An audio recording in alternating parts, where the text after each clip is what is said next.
عمران خان کی اسلام آباد high court میں پیشی، پنجاب اور خیبر پختونخوا کے وزرائے اعلیٰ بھی ساتھ جائیں گے۔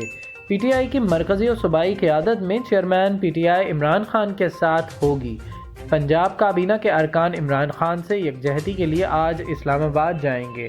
اسلام آباد ہائی کورٹ کے چیف جسٹس کی سربراہی میں 5 رکنی بینچ آج عمران خان کے خلاف توہین عدالت کیس کی سماعت کرے گا۔ Chairman P T I Imran Khan آج توہین عدالت کیس میں اسلام آباد ہائی کورٹ پیش ہوں گے اور سابق وزیر اعظم کی اسلام آباد ہائی کورٹ میں پیشی کے موقع پر آج پولیس کی اضافی نفری تعینات کی گئی ہے۔ اسلام آباد ہائی کورٹ کے باہر 2 ایس پی سمیت 778 افسران اور اہلکار تعینات کیے گئے ہیں۔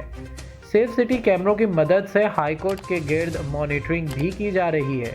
اسلام آباد ہائی کورٹ کے اندر حفاظتی انتظامات کی ذمہ داری سیکیورٹی ڈویژن کے سپرد کی گئی۔ پی ٹی آئی قیادت بھی آج عمران خان کے ساتھ اسلام آباد ہائی کورٹ جائے گی۔ ذرائع کے مطابق پنجاب اور خیبر پختونخوا کے وزرائے اعلیٰ بھی ساتھ جائیں گے۔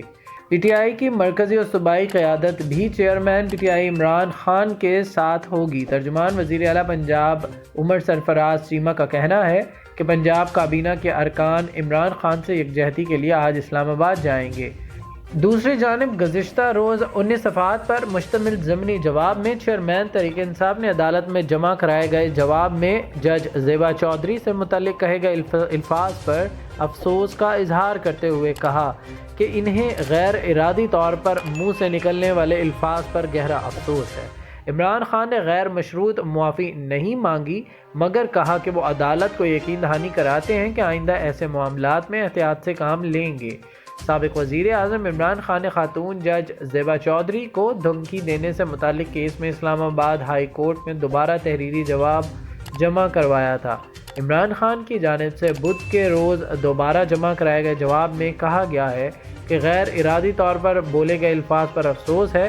سابق وزیر اعظم نے اپنے جواب میں کہا کہ اپنے الفاظ پر جج زیبا چودھری سے پچھتاوے کا اظہار کرنے سے شرمندگی نہیں ہوگی، عدلیہ کے خلاف توہین آمیز بیان کا سوچ بھی نہیں سکتا۔